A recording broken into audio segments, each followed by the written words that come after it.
네, 여러분 안녕하십니까. 역사 스토리텔러 썬킴 인사드리겠습니다.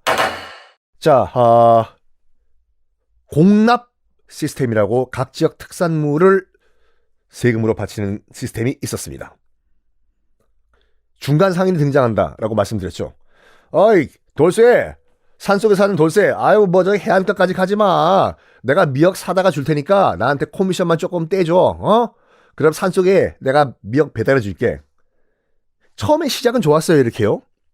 근데 점점 비싸지나 봐. 코미션이 수수료가 점점 비싸져요. 그러다 보니까 나중에는 됐고 중간 상인 빠지고 내가 이렇게 비싼 돈 코미션으로 줄 바엔 내가 좀 힘은 들지만 내가 직접 바닷가 가서 내가 미역 따올게. 됐어, 비켜. 안 사고 말아. 가 돼요. 여러분들이 중간 상인이라면 어떻게 하시겠습니까? 여러분들은 착한 분이시기 때문에 안 그러겠죠. 중간 상인들이 관청에 뇌물을 갖다 바쳤네. 그러면서 어떻게 하냐면 그 상인, 중간 상인 물건이 아니면 공납 세금을 관청에서 안 받도록 뇌물을 준 거예요.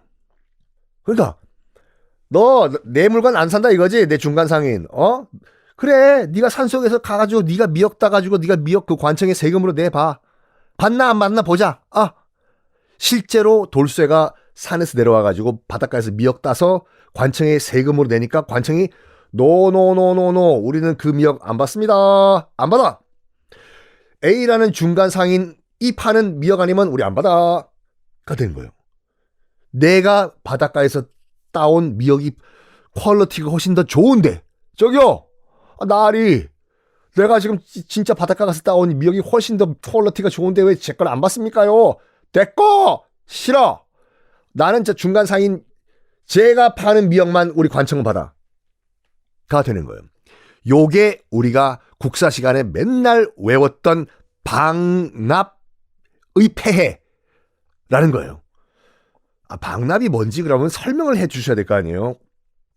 방납이 뭐냐면 방은 뭐 사랑방이 아니라 방해하다 할 때 방자예요. 납은 공납이고, 즉 공납을 방해하는 행위다 해서 방납이거든요. 세금 납부 방해한 거예요. 그래서 광해군이 이걸 보고를 들었습니다. 방납 너무 심하다 이거. 그래서 광해군이 즉위를 한 그해, 왕이 된 바로 그 해에 광해가 뭘 하냐, 지역 특산물 이제 받지 말고 쌀로 세금을 통일하자. 그러면 산속에서 저기 바닷가까지 갈 필요가 없고 바닷가에서 산속 들어갈 필요 없잖아요. 그냥 다 필요 없고 지역 특산물 다 없애고 쌀로 통일하자. 이게 대동법이에요. 근데 그 영화도 그렇고 광해, 왕이 된 남자, 대동법을 광해군이 전국적으로 실시했다고 알고 계시는 분들이 많은데 아닙니다. 광해군은 일단 경기도만 실시를 해요. 경기도요. 이게 전국적으로 실시된 거는 나중에 숙종 때 전국적으로 대동법이 실시가 됐고, 광해군 때는 경기도에만 대동법이 실시가 됩니다. 여러분들이 그 중간 상인, 방납업자라면 광해군의 이 정책을 반겼을까요?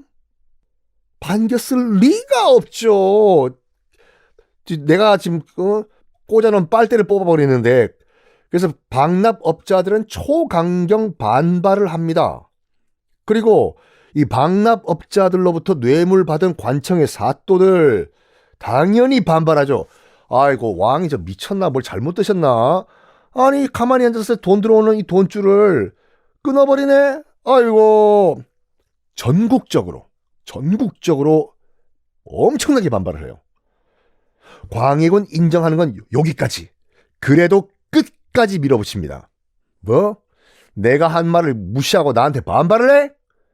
다 됐고, 경기도에서만이라도 쌀로 세금 낸다. 끝! 방납업자들과 뇌물 받은 사또들 다 짓 눌러버려요. 이것들이 감히 그냥. 나중에 이제 그 광해군이 끌려 내려온 다음에 나중에 강원도, 충청에도 대동법이 확대가 되고 아까도 말씀드린 것 같이 숙종 때 전국적으로 대동법이 실시가 됩니다.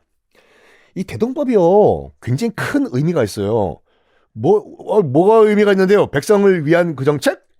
아니요, 그것도 그렇지만, 그 대동법 실시 이전만 하더라도 이 논에서요, 땅에서 쌀만 키운 거 아니에요. 조, 기장, 보리, 이것들 다 키웠어요.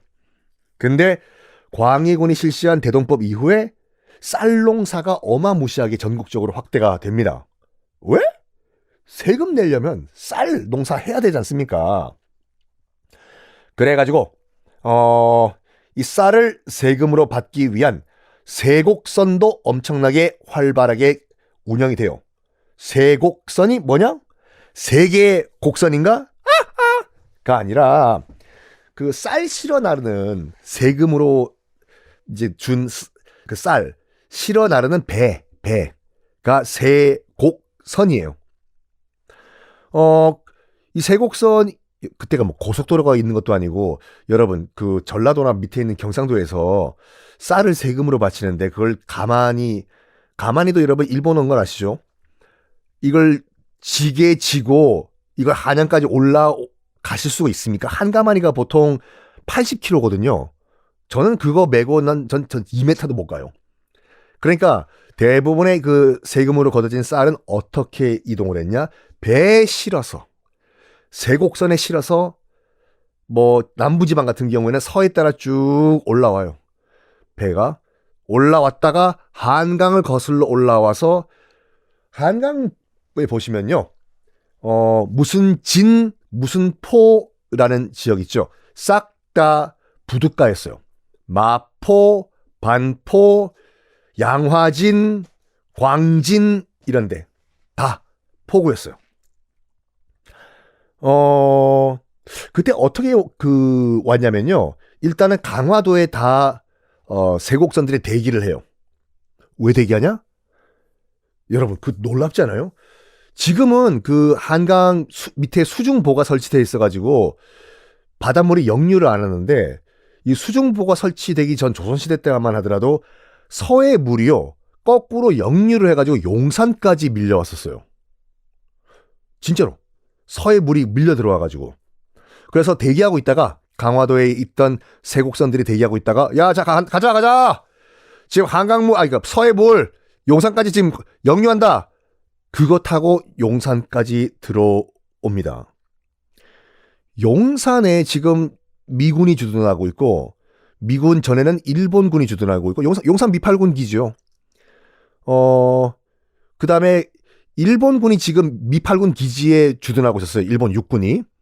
그리고 일본 육군 전에는 청나라 부대가 거기 주둔하고 있었어요.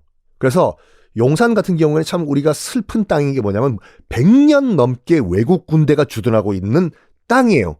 그리고 전 세계적으로 유례가 없어요. 한 나라 수도 정확하게 한 복판에 외국 군대가 주둔하고 있는 건 우리나라밖에 없습니다.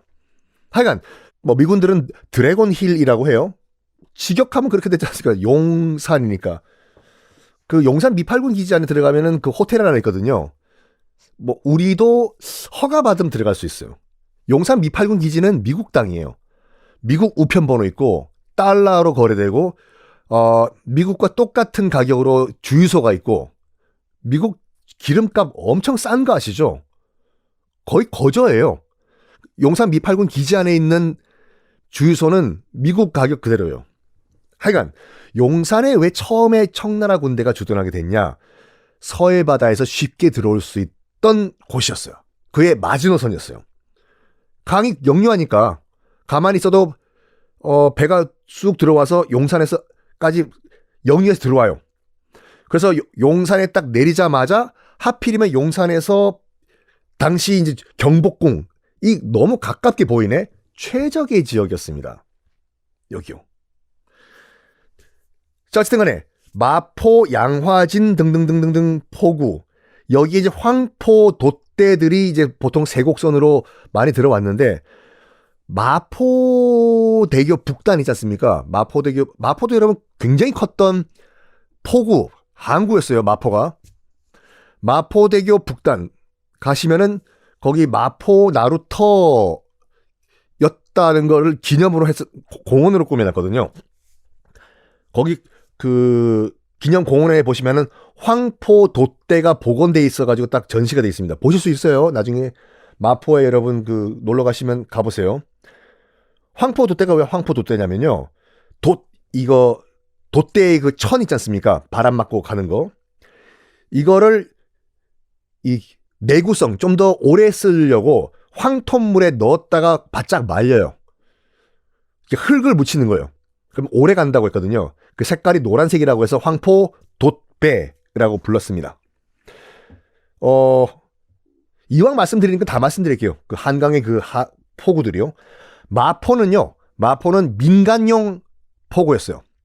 그냥 그 상인들 고기 팔고 하는 배들이 와요. 서강 있죠. 맞습니다. 서강대학교라기보다는 서강대교 있는 곳. 서강도 그 포구였거든요. 여기는 관용, 나라에서 운영하는.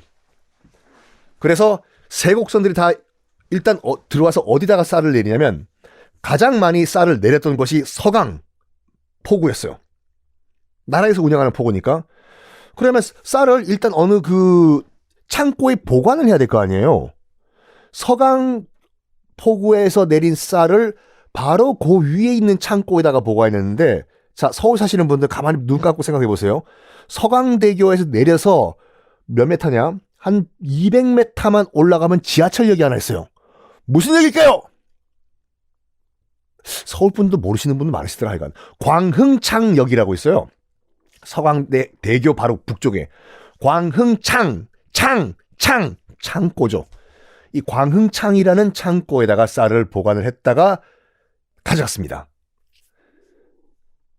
근데 서강이요. 왜 서강일까요? 서쪽에, 그러니까 말 그대로 서쪽에 있는 강이에요. 한자로 풀이하면요. 그 혹시 거기 앞에 서강대학교가 있어서 서강입니까? 여러분, 한강 참 큰 강이죠. 한강은요, 한 번도 이름이 하나인 적이 없습니다. 한강이라고 불린 거는 나중 일이에요. 아까 서해 바다가 역류해 와서 용산까지 올라온다고 했죠. 서해 바다부터 용산까지는 조선시대 때까지 경강이라고 불렀어요. 수도 경장. 수도에 있는 강이라고 해서 경강이라고 불렀고, 경강 기준으로 서쪽을 서쪽에 있는 호수라고 불렀어요. 그리고 또 동쪽은 동쪽에 있는 호수, 동호라고 불렀습니다. 맞습니다. 압구정동을 건너는 동호대교가 왜 동호대교냐? 궁금하지 않으셨어요, 여러분들? 저는 궁금해서 다 찾아보거든요. 동쪽 호수라고 해서 그쪽 지역을 압구정동을 동호라고 불렀어요. 그래서 동호에 있는 대교다 해서 동호대교. 서호는 나중에 강이라는 이름을 되찾고 서강이 됩니다. 그래서 서강대교, 서강대학교가 그 이름을 딴 거죠. 한강과 낙동강과 섬진강 등등등 우리나라의 모든 강들은 당시에 다 고속도로였습니다. 그걸로 다 물건 실어 나르고 도요토미 히데요시가 임진왜란 일으키기 직전에 가장 먼저 손에 넣었던 것이 뭔지 아십니까? 조선에 있는 모든 강 지도들이었어요. 왜? 강 따라서 들어가려고. 고속도로니까.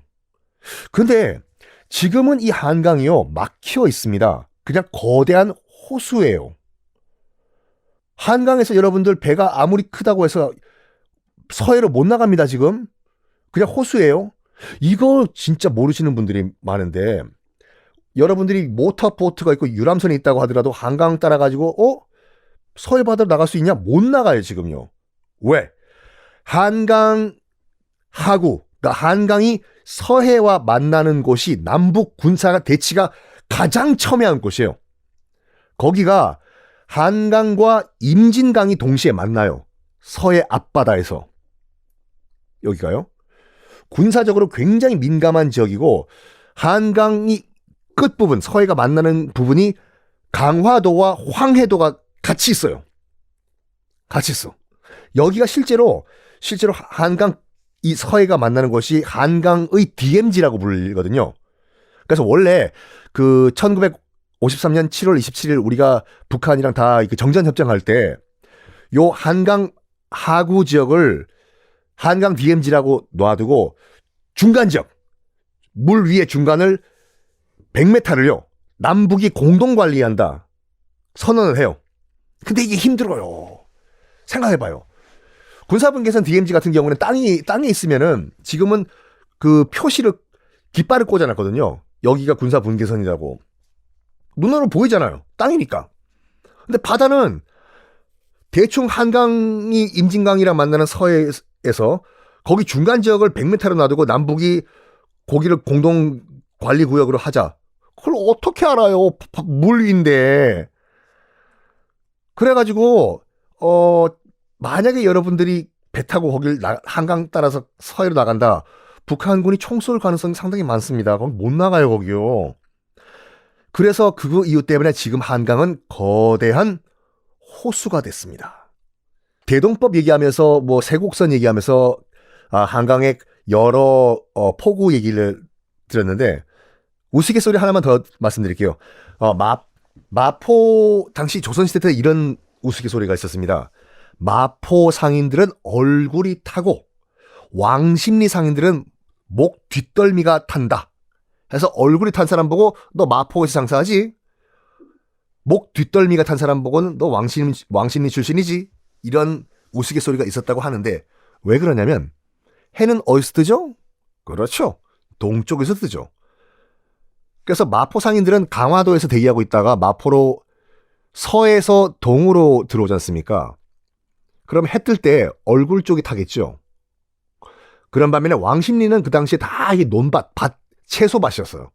그래서 아침에 다 채소를 뜯어가지고 이제 그 도성 안으로 사대문 서울로 들어왔는데 그럼 당연히 왕십리가 저쪽 동쪽 끝에 있으니까 우리 그 서울에서 서울의 지리를 잘 모르시는 분들은 지금 그 서울 한양대학교 있는 데가 왕십리거든요. 동쪽에. 거기서부터 서쪽으로 이제 아침에 채소 떼가지고 들어오니까 당연히 목 뒤가 타겠죠. 제가 만드는 얘기가 아니라 원래 조선시대 때 있었던 우스갯소리입니다. 다시 광해군으로 돌아와가지고 개혁군주 아니에요. 3, 4년 정도만 광해가 잠깐 대동법 요거 가지고 왕 좀 제대로 하나 했더니 아니에요. 이제 폭군 2로 변신합니다. 그 시작은 또 옥사예요. 옥사.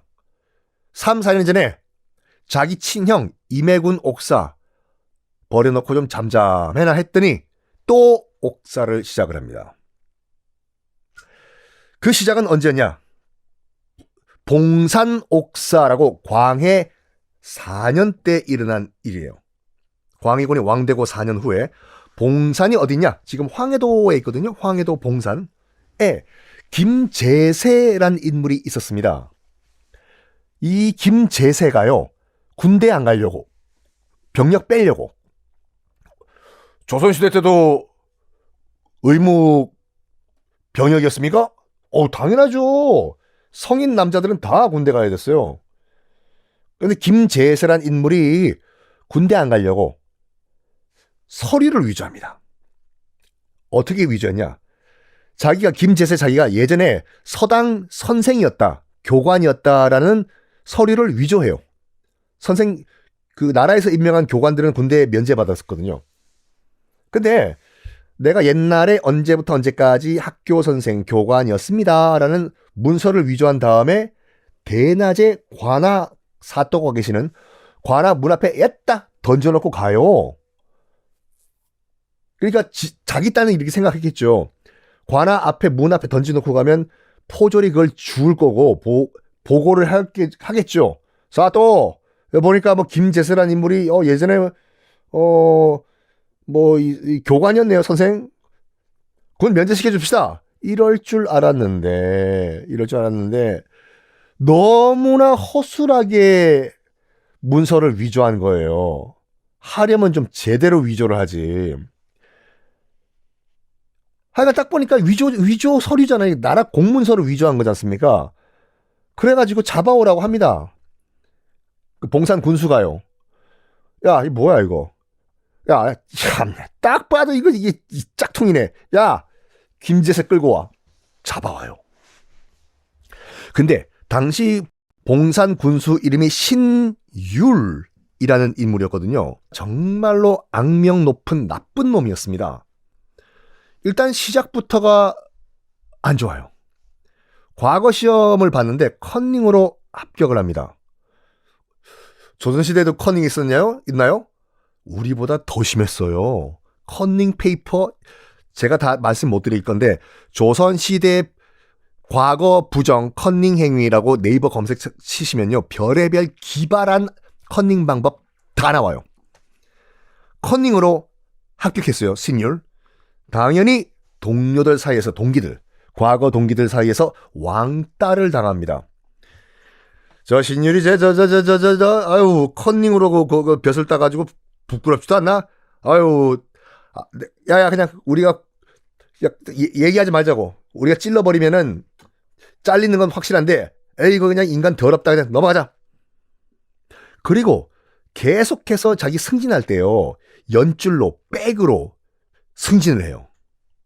그러다가 너무 뇌물을 많이 줘가지고 한 번은 탄핵까지 당합니다. 그리고 선조 살아있을 때 선조 때는 근무할 때 일하는 시간에 술 퍼먹고 놀고 띵까띵까 놀다가 하도 개판으로 일을 해가지고 한 번은 잘려요. 파직된 적도 있습니다. 그리고 또 이 술버릇을 버리지 못해가지고 광해군 1년 때, 그러니까 광해가 이제 왕된 지 1년 때 또 근무 시간에 원샷 밑장 깔면 너 벌주 하다가 또 잘려요. 그런데 이런 신율, 봉산군수 신율이 출세에 대한 야심은 엄청나게 큰 인간이었습니다. 어느 정도로 큰 인간이었냐? 죄인들을 잡아와가지고요. 부풀려요. 범죄를. 좀도둑도 대도 조세형으로 만들어가지고 보고를 합니다. 내가 이렇게 대단한 도둑을 잡았습니다.